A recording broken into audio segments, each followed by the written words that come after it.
loat mau fai nga marie ka hang he ka staita fa hokoi fatongia malo tulo lau ai hau pe mo kau tai fa tulo watu ki homo pangai kai pakahoko atu ki fatongia tu ani tu ai sino kabu eiti ai te kau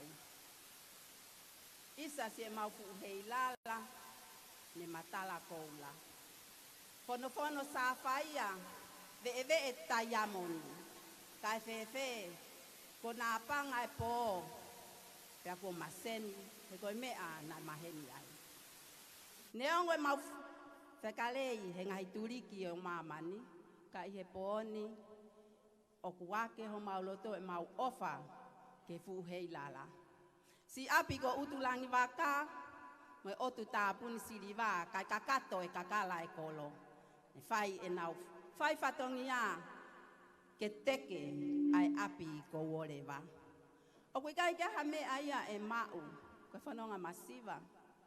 ka ko loto fonu he ofa pe aku atu aki ai fangiki i uhikini ke fai pe haki faka me ite ke mau fu hei la e mau mafu te fua hai sipe o takalawa fai anga e mau lau noa mo mau lau kau neongo e mau ho e fu ahi mo e bunga tama pinistungi ke tui aki ho kakala ka koe poni tau eva ki loto mua tua o fatu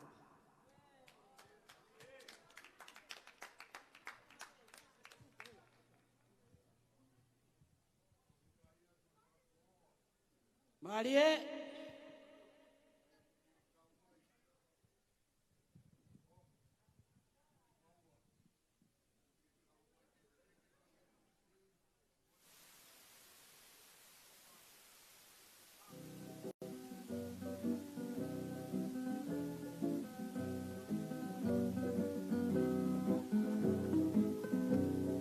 Ke whakatulou mo e taua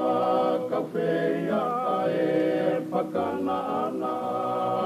upe o tulangi o mua i vengiwe a wau kakala e manuma a pe i kena a ka tau o ewa i ho uhinga mama taho pae pae kakala koe tui a e pine la paha lele a pea mo veita talo pe i ua mai hatau a alo lea a e tohi panga i li puka panga i li puka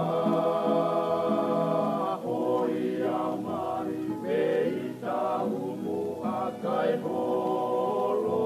si e maunopo ke me ite amanu mataongo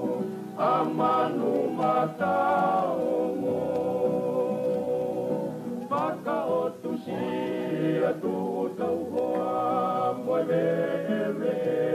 tataka motonga ke mainga i he nusi palataha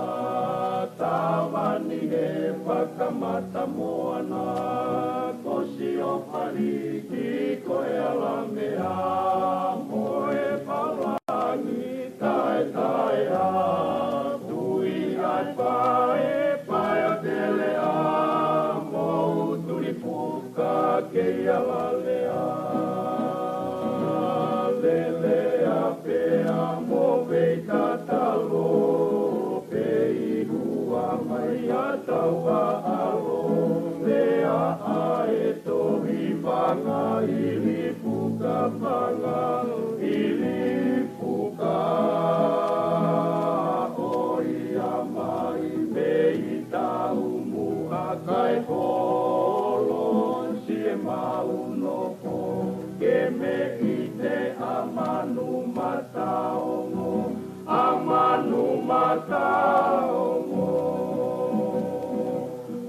pui ange i mala e kula mo e kasa o e wapu komuna na ataku ko hapie matamua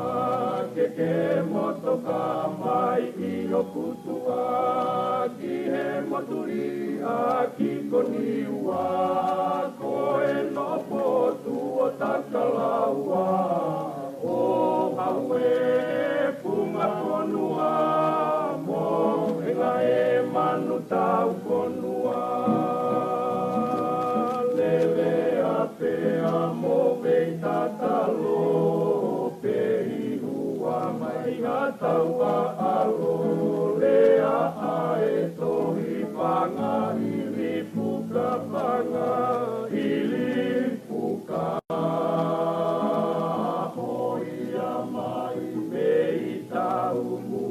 kai holo si e mau nopo